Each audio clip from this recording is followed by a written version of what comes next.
Good morning from Panhandle Outdoors, America's only daily outdoor TV show. Your source for fishing, hunting, and information for folks who enjoy the great outdoors. Now sit back, relax. It's Panhandle Outdoors.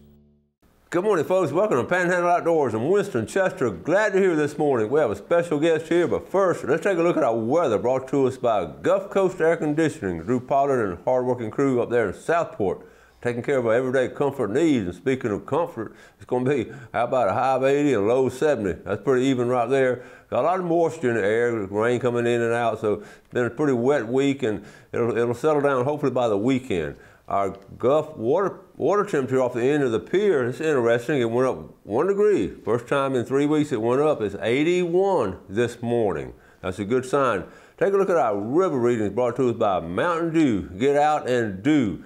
Take a look at Apalachicola Bluntstown. This morning it is a 5.3. It went up a little bit from yesterday. The Choctawhatchee at Caryville this morning is reading, it really went up to 7.4. And according to what the rain's doing over in the western end of our viewing area, it could stay pretty high for the weekend.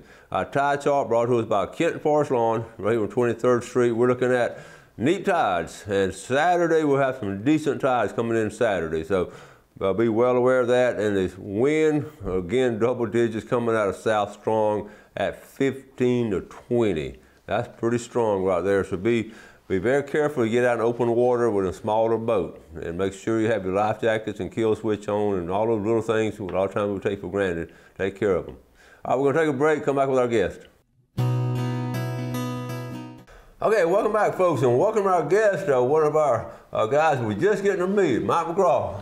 Nice to meet you. Nice meeting you. We have been back and forth talking, sending me pictures and talking the last couple of years, I guess. Oh, yeah. And I said, one day, because he catches so many fish, I said, one day you got to come on the show, and today he's here. Here we are. Finally, we get to meet. I know it. Well, we've talked a lot and everything, so I just, how I love having real people on the show, and especially our viewers who do so many outdoor activities, and Mike does a lot of stuff. But before we get started on all this fish you've been catching, tell the folks a little bit about yourself. Well, my name is Mike McGraw, and I've been here, living here full-time since '98. And some of y'all may or may not recognize me from Half Hitch. I've been there from April to July, part-time for, this is my 11th season. And I do a lot of fishing. I enjoy surf fishing probably as much as anything, but I also go out in the Gulf in the boat and do all those sorts of things. And just enjoy it here. You can't quite see how tall he is. How tall are you? I'm about 6'8½". He's right at 6'9", and I guess his chair's a little smaller than mine because he's towering above me. So anyway, you grew up in different areas, but went to Dothan for a while. Graduated Dothan High School. Yeah, graduated Dothan High. Went to Troy. After there, I played basketball at Wallace and had opportunities to play further, but I decided I wanted to just get finished and get my degree. And so I got a degree in business management from Troy, and just continued on playing basketball even though I wasn't doing it. And so the old knees and the ankles and everything else are paying the price now. Basketball is just a fun game. It is. I loved it. I loved it. I love playing it too. You grew up some freshwater fishing, lived a couple of different areas. Then when you get hooked on saltwater, tell me about your fishing. Well, I used to do. I started really young. We moved around a good bit, but with my dad being a national sales manager, and I fished ponds anywhere I could get that was I could wet a hook. I did it, and I got out of the freshwater a little bit in the '90s when I started fishing saltwater down here. We had a boat at the city marina. And once I got the salt water in my veins, that was it. And we started off doing a lot of trolling, and then we got into bottom fishing, and then finally about 10, 11 years ago, I decided I'm going to figure out this surf fishing thing, and I really, really enjoy it. And people ask, well, why do you like it? It's just very relaxing, and it's usually close to the house. The cleanup's not as bad, etc. And I just enjoy it. Now you live on the west end, or? I live really close to the Fountain Blue Hotel on the beach out there in Biddlewee seclusion area, and I just enjoy, going down there. I tell everybody it's kind of like the Gulf is like a merry-go-round, and at different times of the year it's different animals or what have you swimming by the beach right there. So, and I enjoy it a lot. I do not like it when it's cold and windy. And there's no fish on the beach. I don't like those times. I wanted him to tell a story because that evolving story like that has happened to so many people. They start off freshwater in little ponds and all that, and then go through the cycle and hit salt water and do all kinds of different things. And I know exactly what you're talking about because surf fishing has always been special to me too. And it's a special. I think one thing is the simplicity of it. You know, you got to load up all kind of stuff. You just take a rod and reel down there, and it's real simple and you never know what you're going to catch. No, you don't. And it's, you know, well, I got into it, and part of it was from watching you on this show. And, you know, I'm like, well, that I need to figure out these pompano and stuff. And so I worked on it really hard. But it is simple as long as you do a number of things right. You should have at least some limited success, if not more. Success, and that's, you know, a lot of people come down here intimidated, freshwater, saltwater, but they're both fish with really small, tiny brains, and they eat other things, and once you figure out the gear, you're there, you know? That is so true, and it's just so much fun. You've also been on party boats and offshore and all kind of different fishing and all. Oh yeah. So that's cool. That's cool. I love taking people. You do take a lot of folks on. Yeah, I do. Well, I have started doing some off the beach charts, but I take a lot of friends and stuff like that fishing. I don't do it, you know. I just started doing occasional off the beach charter for that, but I don't do any charters on the boat or anything. I don't have a captain's license, but I do have a lot of friends, and I really do.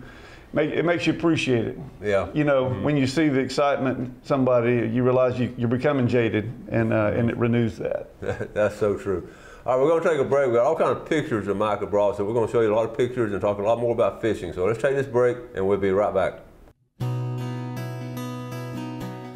All right, welcome back. So here with Mike McGraw, an avid outdoorsman, loves fishing, and I just invited him to come on the show and just share some of his pictures and experiences. And, you know, these are real people just doing real things. He's not a star, not yet, but he might be with all the fish he's caught. So here we go. We got let's see. Let me see. Let's get started to get our picture set up. All right. We got one up here. All right. So tell us, we got a lot of pictures. Tell us about this one right here. Well, that one's not in the too distant past because that's a newer headlamp I have on. But I do a lot of late afternoon fishing. It depends on the pattern, you know, what time of year and all. A lot of times the evening fishing is better than most people think. And that was Easter Sunday. My wife had to work and everybody was out of town, so I listened to a sermon on the beach and caught 3 pompano. That's awesome. Yeah, and there was a redfish lingering that wouldn't eat. I love this picture because you got to get all 3 of them in, so just put one in your mouth.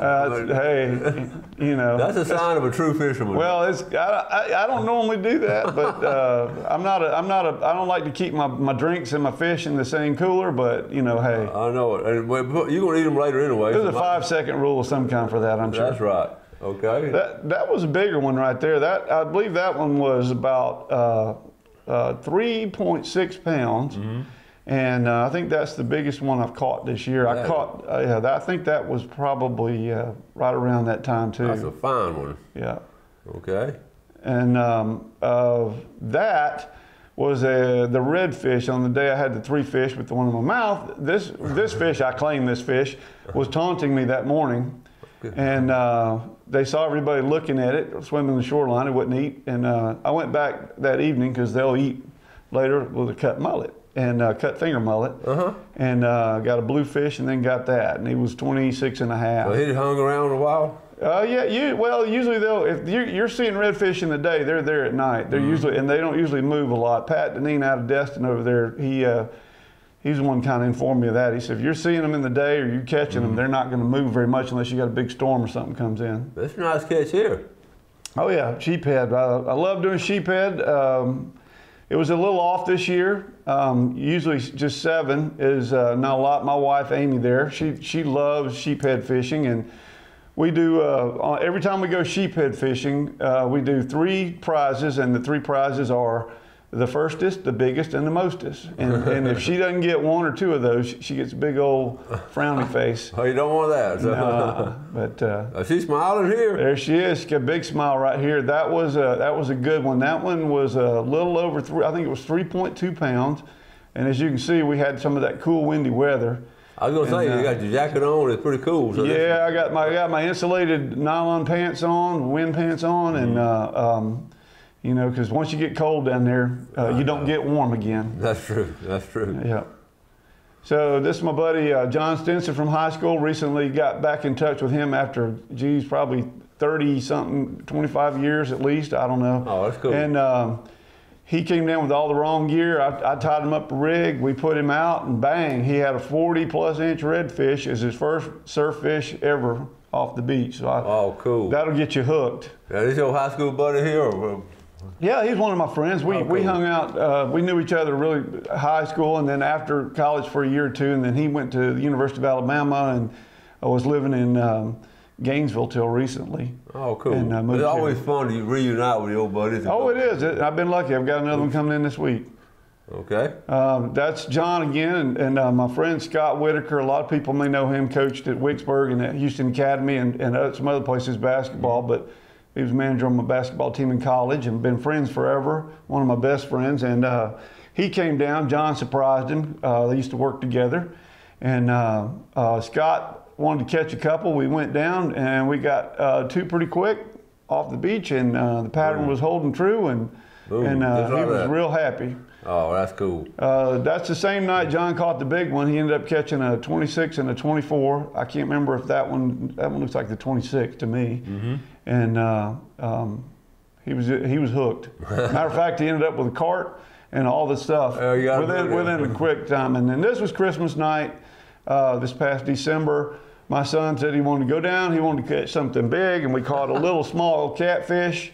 He did, and then it went off again. He goes, "No, take your turn." I'm like, "No, this one's for you." And that one was 26 inches. Christmas night. Yeah, Christmas night. It was warm though. So, you know, in the wintertime, if it's warm 2 or 3 nights, you can catch some fish. But if it's cold the night before, you got 2 or 3 nights before it's going to. And we're talking about, you know, fishing all kinds of different times and all, but Christmas night is special. That's cool y'all were able to do that. Yeah. Okay. Yeah. This was about 3 or 4 weeks ago. They were just in town this weekend too, but we didn't fish because of the weather. But Joel and Daniel, Joel is with my wife, standing by my wife Amy. He's my stepson, 28, and Daniel's my son. He's about 6'4", and he's welder and into building erection, steel building erection, construction, and that sort of thing. That's cool. Good to have the family together. And this is just I work at Half Itch, and you get to help people that need to learn something. But every once in a while, they help you. Mm-hmm. And as you say in your show, it means a lot to me. Like do something to help your fellow man. I try to do that all the time if I can. And this guy helped me one day. I was fixing a spear gun line for him, and he says, "Oh, by the way, there's a whole bunch of grouper out in the old Navy trash pile." So I convinced a friend to go out there, and the first 3 passes, we got 3 nice groupers, and then they shut off. Oh, how about that? Yeah, so we were back in 30 minutes at the dock with those. Oh, my goodness. And that's Miss Amy, and that was last fall. And I just love her smile. She's happy right there. Oh, yeah. Pure happiness. Yeah, she's a good lady. She's a lot of fun, and I don't know why she wanted to have a picture with the puffer, but she did. But it's a fish, yeah. And this is her last fall too. A couple of fish, you know. Right now they're starting to run big. Some of the fish are. You've probably seen pictures. I haven't been in 2 weeks, which is probably a record. It's a wonder I'm being this nice. You're getting out there. You don't want to be that. And the last one here. That was a good one too. That was probably up in the 16-inch range. And I don't think I weighed it, but it was probably somewhere around the 3-pound mark. All right. What a great set of pictures. And I want him to see the pictures because you can see what kind of fisherman he is and all kinds, but a lot of surf fishing right there. Oh yeah, I love it. It's just relaxing. I mean, and the whole family can come. Somebody gets seasick, and it doesn't matter. And you know, I've taught some friends how to do it and stuff, and you know, their wives. I mean, one of my friends' wives is like, he hasn't reeled in one in a year because she's always there to reel them, and she just goes so excited, runs to get the rod, and just really enjoys it. And he enjoys seeing that. So. And then you get to take them home and cook them. Oh yes, and pompano. How do you like to cook your? Well, it depends. If they're under about 13, usually in the 13-inch range, a lot of times I'll do them whole. and do them in an iron skillet. Occasionally, if I have the time, I'll have a smoky grill going with some charcoal and wood and all. But I cross cut them, and I didn't bring any pictures of them on the grill, but they look pretty tasty. And then if they're bigger than that, I fillet them and freeze them. But you know, it's a blessing to have some pompano in the freezer. And we ate, well, actually I sent some back with the boys this weekend, and I've shared some with some of the friends and stuff too, because, you know, we can only eat so much fish. That's awesome. And, that's awesome. All right, we're going to take a final break. We're going to come back and get some of Mike's secrets on how to catch so many fish and all. So we'll be right back.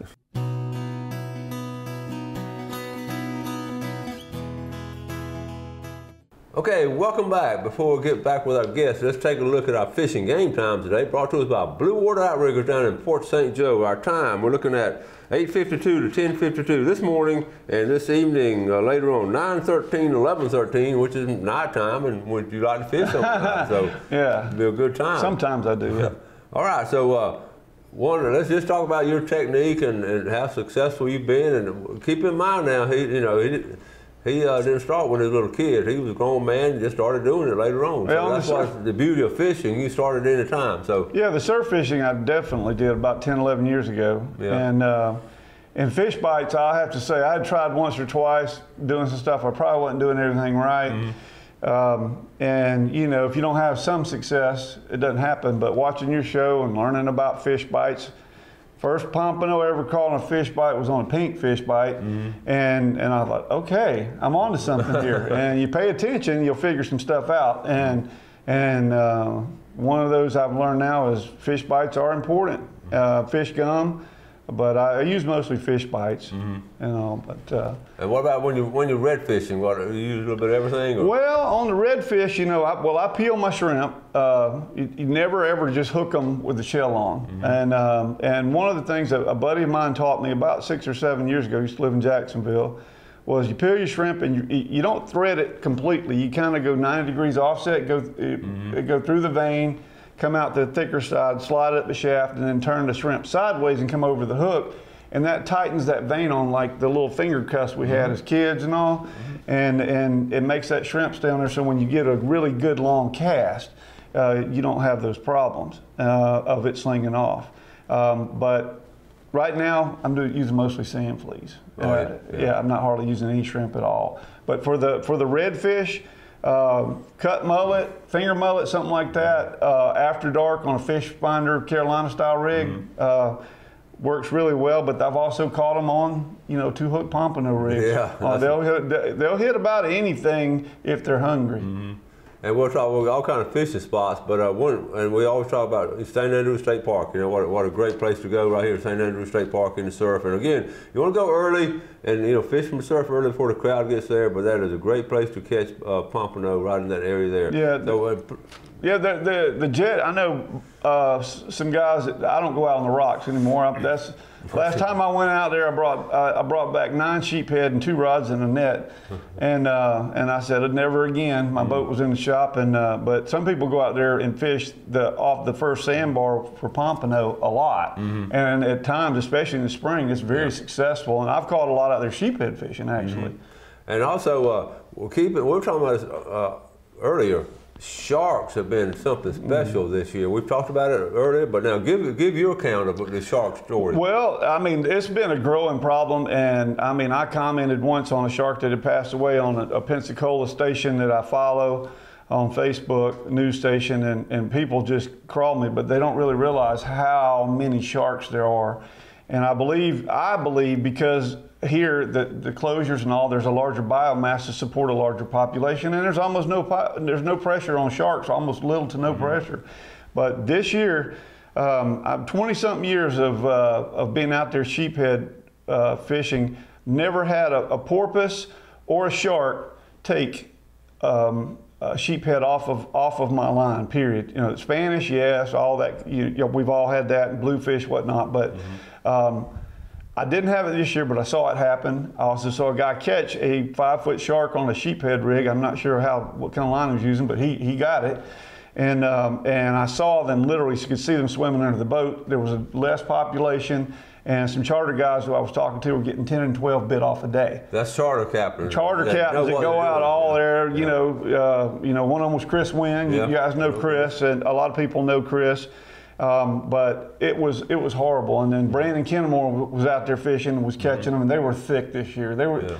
Our pass was very thick during sheephead season. I just hope it doesn't continue. Yeah, I do too. Now, we've got about a minute or two left and all. We've been talking about the last couple of weeks about how the grass has come in so early this year and all, but you're saying now you see a little bit of daylight out there, a little bit of... Yeah, I had a friend go last night and he said it's fishable. I've been going down, and I always go down and look, especially when we get a little bit of wind so I can see where the cuts are. That sort of thing's very important. But one thing I'll tell, you got to get it out there and you got to try. What I would do now is I'd put one line out, maybe two at the most, and just make sure you're not getting fouled really bad.